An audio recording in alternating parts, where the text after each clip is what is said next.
API Orchestration with Event Choreography by Chief Technology Officer Sean Bennett. My name is Michael Maher from ACDM. Sean has had an interesting background working in a number of areas, including blockchain, which of course is getting a lot of notoriety in these days as the banks look at cryptocurrencies and Bitcoin, etc. And the use of all these different technologies at different stages and where they're going to go. As part of that, we get a lot of questions about APIs and integration and using API providers like MuleSoft and Informatics, etc., and where they go compared to what we've built, and how they can be deployed by smaller providers who don't have the budgets for some of those large middleware providers. Also, with the vendors around us, how we can actually integrate different providers so that your police check automatically updates in the HRIS. When you recruit someone, you can import their HR record and have it automatically update into their HRS, which sets them up in payroll, which then sets them up on roster so they can pick up a shift. All of these things are doable, but most people in aged care still don't have that kind of technology set up. So without further ado, I'll hand over to Sean, who can actually lead us through how all APIs work and take it from there. So over to you, Sean. Thanks very much, Michael. Good morning, everyone. So in today's webinar, I wanted to run through two of the methods by which companies are going about their technology platform integration. So we have API orchestration, which is the most common method we see out there today, and then event choreography, which is a system often used with microservices type design, and it's the basis of one of our products, SureComply, and it offers a lower investment way to interconnect systems. So we'll run through what those two options are, then have a look at a case study with a fictitious aged care provider, and that will show us what the integration methods look like in context. And then finally, we'll run through our SureComply OSCAR product. So what do we see out there today? Well, I've had a look at quite a lot of the internal systems inside residential aged care facilities, even some small-scale tech providers, and we see a huge range in what sort of internal systems they have. And some of them are still paper-based, some of them run one system, which is often kind of an HR payroll, and then some will run many different systems. The amount of interconnectivity seen in these organisations varies considerably. Many have none at all, so they're doing a lot of data entry again and again. They might be double or even triple entering it in. That's a lot of manual administration that happens. One of the big problems there is stale data, or even worse, wrong data, which of course is a big problem for any industries that have accreditation needs. We do see most organisations moving towards or wanting to move towards some sort of integrated ecosystem of products, but most are struggling to do so. There's a few reasons why that seems to be the case. Sometimes it's pushback from management not understanding the benefits, or it might be pushback from management again because of the enormous price tag associated with most of the integration systems. Towards the end of the talk, we'll explore some of the less costly ways to achieve similar outcomes in terms of integration. We do actually see a lot of good data collection out there. There is a lot of data being entered into various programs. However, most organisations aren't using any of it effectively at all. It's very hard to look at one place, kind of have a dashboard view of a holistic view of the organisation, and there's very limited search and analytics over that data. So it's sitting around, it's getting old.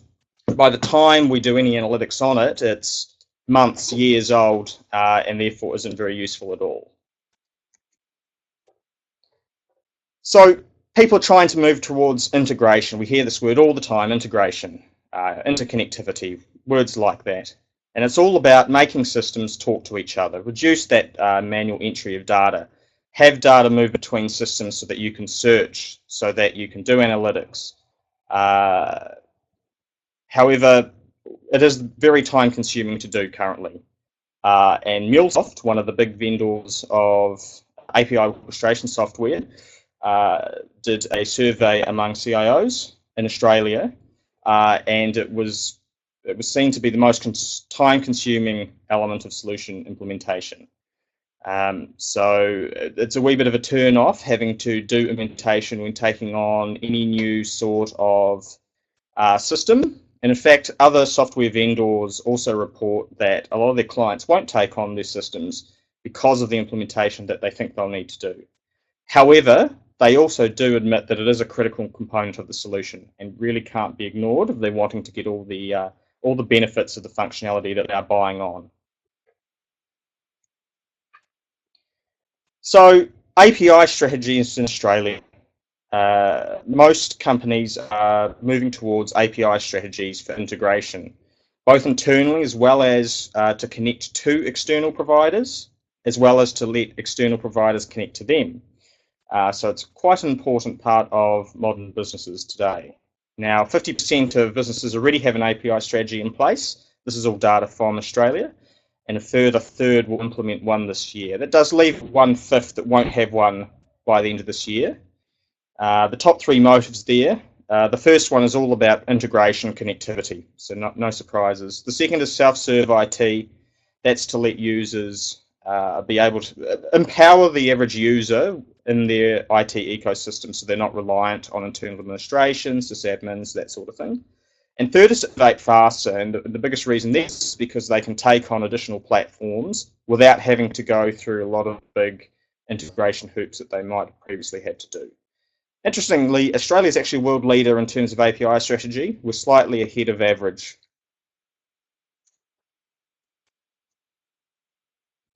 So let's talk about API orchestration, and this is what we see most of the time in organizations. Now, a lot of the time, the small organizations won't have any, but in medium to large, this is the type we tend to see.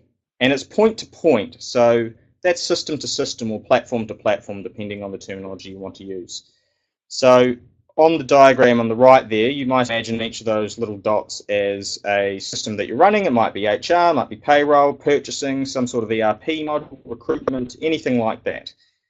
And depending on your processes, each of those systems make API calls or flat file data transfers to some other system. So there's a lot of information moving between each system. One of the issues here is that each of those systems actually needs to know about the specifics of other systems. So my HR system needs to know what my payroll system looks like and what my recruitment system looks like.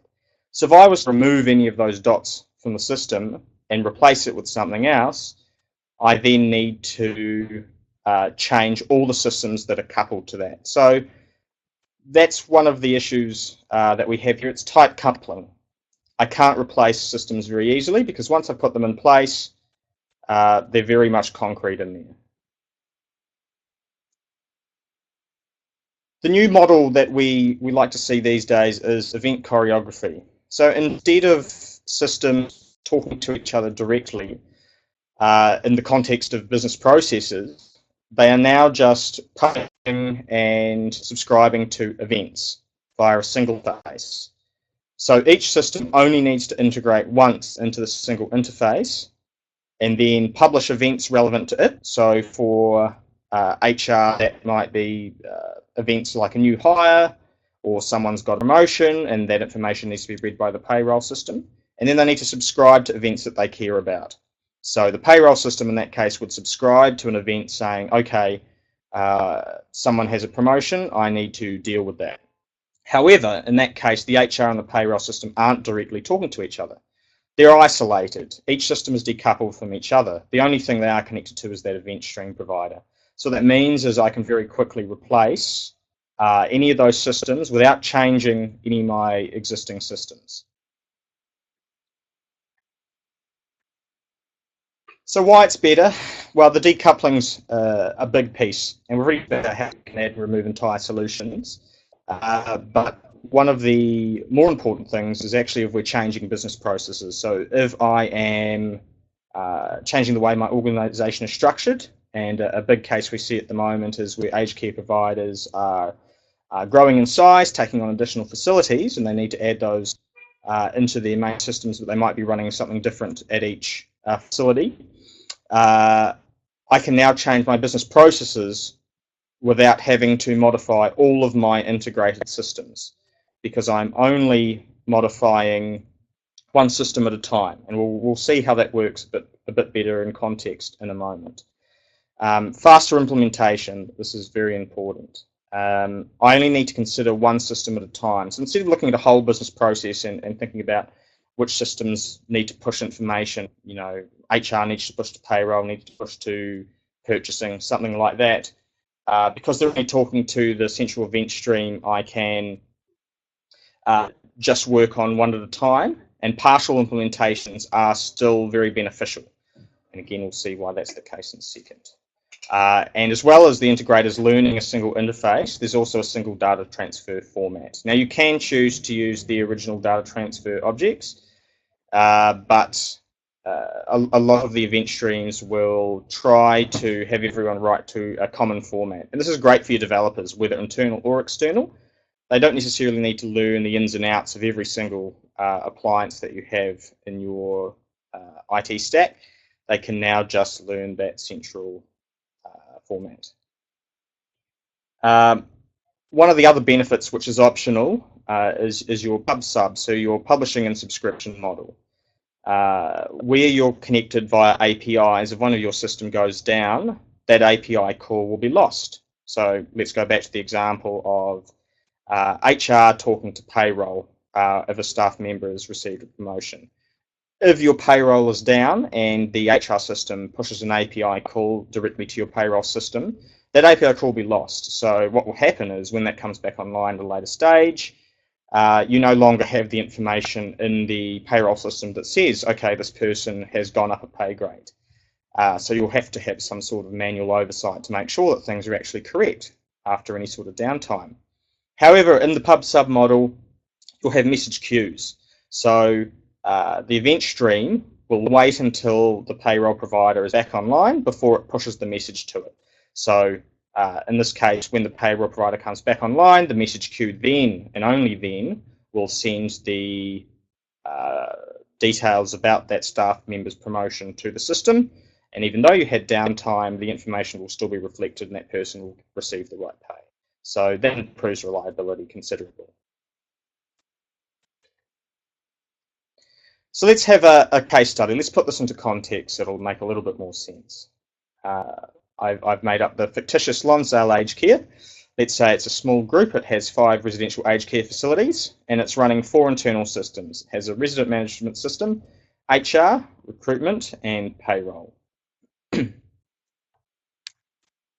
So let's just look in terms of your standard API orchestration method. So the event here, or the case, is a new staff member is added from the recruitment platform. So this is assuming everything is already integrated. In the case where there is no integration, each of those arrows, that's an administrator manually entering them in. But here we have the recruitment system making API calls, both to the resident management system to provision staff access, that's their login into that system, as well as adding their staff details to HR. One of the common use cases we see is that a lot of providers only want people added into payroll after they are already added into HR. So in this case, we have the HR system talking to payroll to add staff to payroll. So even though we only have 4 different components here, and this is only one single business process of adding a new staff member, we already have the recruitment system necessarily needing to know specific information about the resident management system in HR, and the HR system needing to know the specifics of payroll. So that's vendor specific in most cases because there aren't very many standard data formats in the industry. So that means you are stuck with your choices there. If you want to change any of this, it's going to take a considerable amount of time. And while you are changing even one component, that whole process is going to break. So look at event choreography. There's still a few arrows going on here, but the way the data is moving is actually quite a lot different. So here, again, we have the recruitment system. It's now pushing an event. It's not telling any of the other systems to do anything necessarily. It is just saying, okay, there is a new hire, and it will attach information to the event stream. So it's publishing that fact. The event stream then pushes that information to all the subscribers. Here again, resident management system, payroll, and the bottom should just be HR. So those systems can choose to act if it's relevant to them. So again, the RMS will add the staff access. The payroll system in this case, well, as with our previous example, we've got the business case that we don't want to set them up in payroll until they're ready in HR. So the payroll system will just choose to ignore that. So in the event stream model, all the subscribers will receive the data, but they can choose whether to act or not. After HR gets the information, it will then publish back to the event stream and say, okay, the staff details have been added to the HR system. And then the event stream will again push that information to the payroll system. And finally, they'll be added to payroll. So yes, there's quite a lot of data movement again, as with the previous example. But in this case, each component doesn't actually know the implementation of any of the other systems. Recruitment doesn't need to know what RMS is there. It doesn't even need to know that there is, a payroll or HR system there at all. So everything is very isolated and decoupled. What that means is I can easily change my payroll system, and if I want to do that, I don't need to edit any of my other systems. I only need to look at what those events coming in and coming out of the payroll system are.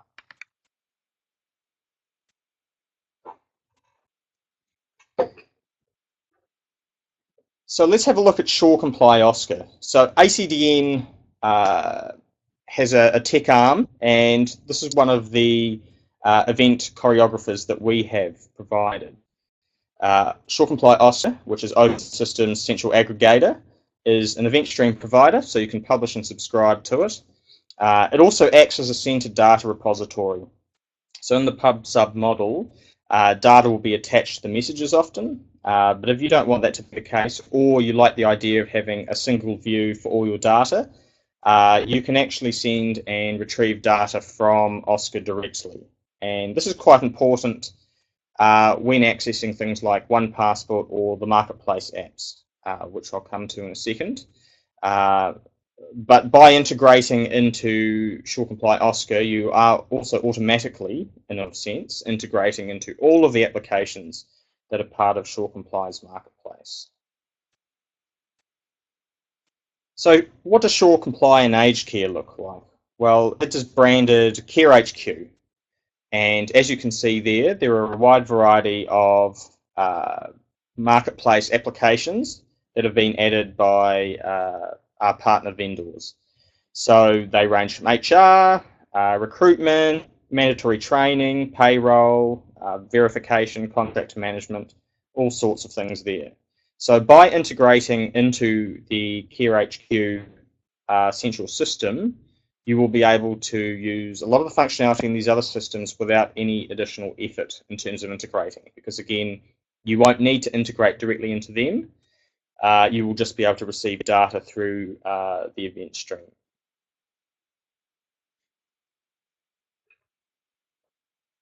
So what does this allow you to do? Well, it allows you to very quickly create an integrated workplace, because now you can very quickly have HR, payroll, recruitment, plug in any of the gaps with applications you don't currently have from the marketplace. You might bring in mandatory training, things like that, very easily. And because they're all integrated into the marketplace and they're partnered with us, they will work with each other almost out of the box. So it's as close to plug and play as you can get. There's less time to getting value out of your systems because everything's easy to integrate. You won't spend so much time going down the integration pathway, which, as we previously mentioned, was the most time-consuming piece of implementing a solution. There's a lot less technical debt because you will start to see the benefits a lot sooner, and you don't have to integrate all your systems together before getting any value. You can discover additional functionality from the marketplace. There might be a lot of applications that you don't realize are even out there, and very quickly add those functionality into your systems. One very important point is that there's a low upfront investment for SureComply. This isn't your hundreds of thousands of dollar deployment that you see with some of the other large incumbent middleware providers. the likes of MuleSoft, Informatics, things like that. This is designed to scale depending on your needs, but be very affordable even for small groups with only a couple or even solo facilities. That being said, it is also suitable for enterprise, and we have integrated into some of the larger HR payroll providers out there.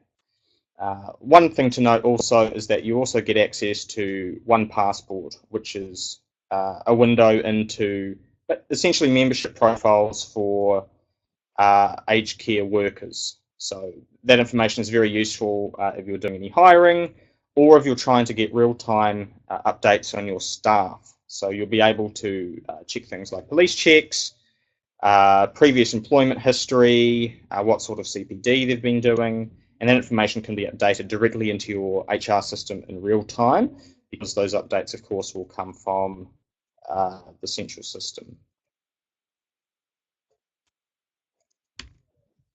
So one thing to think about is, where are you on your roadmap towards having all your systems integrated? Are you one of the 32% that are still integrating this year? Or are you one of the 18% that hasn't even integrated at all or doesn't have an API strategy in place?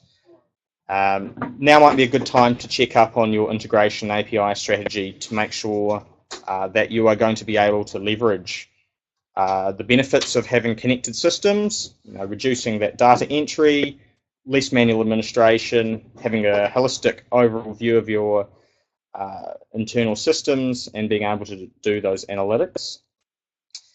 Another thing to mention is that you can mix and match methodologies. This isn't all one or the other, not mutually exclusive. So if you're already going down the pathway of API orchestration, or you have a couple of systems connected currently point-to-point using APIs, there's no reason that you can't introduce event choreography in as well, and just one of the systems. Just choose one system to integrate in, or maybe one particular business process that you want to get started with, and then move in there. Evaluate the benefits quickly, see if there's a return on investment in doing that, and then move forward. Okay, and that's all I wanted to cover today. Any questions? Okay, thank you, Sean, for a lot of information that even someone like I understood. So I'll be able to talk through some of the non-tech department people. Thank you. In the chat box, if anyone has any questions, they're willing to put those up. While we wait to see if there's any questions, I had a few. When I get around, I speak to a lot of people. They talk about best-of-breed networks, plug and play, that functionality. Moving away from a single standalone like ERP provider. How does that play in this? Is that exactly what you're talking about, or where does that work with those terminology work with what you're talking about? So the good question, Michael. The large providers out there, the ERP systems that do everything all in one box, they're still almost broken down into modules. So to integrate this, as I'm sure you've heard, is a huge task that can take over a year, hundreds of thousands of dollars. Millions is what I hear, Sean. The good thing about having a best-of-breed network with smaller, more niche products, rather, is that you can start to replace modules from your big systems one at a time. So say you already have one of these big systems in place. However, you think that, okay, well, the payroll system in this one is great, but its recruitment system is really hard for our staff to use. Okay, so I don't have to go and replace that with another enormous system that has a good payroll and a good recruitment system. Instead, I can just choose to keep that big ERP system in place, with that HR system, and source from the marketplace a specific product that is specialized in recruitment. So what I can do then is take the recruitment piece and integrate that into the event stream without having to remove all my other applications. So now I can still use the HR part of that big system, but have that information flow through the new recruitment system that I have. So it allows me to choose a la carte specific programs out there that have very specialized functionality instead of going for the jack of all trades, big, huge incumbent systems. Okay, thank you very much. I really appreciate that. We will be making this video publicly available on our YouTube channel, so that those who are on board today or listening in today can share it with other people in their team. So thank you very much, Sean. I really appreciate it. Sean's details will go out with the video, so anyone who has any extra questions. Actually, we've got a question coming from Colin. As a provider, my question is, how is system discovery or data translation taken care of in OSCAR? How does my platform define what data is required to respond to an event? How do I pass this data back? Good question. So the way OSCAR works is it prescribes data dictionaries, essentially. So it prescribes common data formats that should be followed when publishing or subscribing to the central system. So for most cases, you will need to adapt to that. There is the capability to lodge in any sort of arbitrary data, so that if you do currently have a point-to-point integration that you would like to migrate into OSCAR, you can just attach that information to the message, and it will be moved opaquely. But we do recommend that everyone tries and sticks to the common format, because that's what empowers the awesome number of cross integrations. I think it's almost like with all the free fields type databases versus, so you can't search the information, versus if everyone actually has a formatted fields they're choosing from the drop down boxes, that it is a lot better data. Is that what you mean? People use the same language, we can actually share information and make meaningful data out of it. Yeah, that's certainly one of the advantages. If we don't have that common format, what people need to do would be to transform or know what the vendor specific format was, and that defeats a lot of the purpose of what we're trying to do here. Okay. It's interesting. So even the large providers you're talking about, they're doing APIs, but there's no event choreography built into it. Is that what you're saying? Some of the systems we do see some event-based messaging between some of the subsystems, but we don't see it used very often between entire platforms. And I think a lot of the pushback there is from having to have a common format, actually. Each of the vendors will prescribe their own format, and that's one of the reasons why everything takes so long to integrate, because your developers will need to learn the formats of, a company's HR system, their payroll system, their recruitment system, all completely different. But by having people move towards the common format, we can get rid of that roadblock. Okay. Thank you very much. I think we'll call it a day there. And as I said, this will be available on our YouTube channel, and we'll make it get it out there as best as possible so that we can all start working together. I think there's so much power in being able to share information, especially in today's economy. Almost any industry that's got a mobile workforce, so they've got to track. All the companies and the vendors of services need to all work together to have that common language. Thank you very much, Sean Bennett. Thank you very much for tuning in today. Have a great day. Bye-bye. Thanks very much.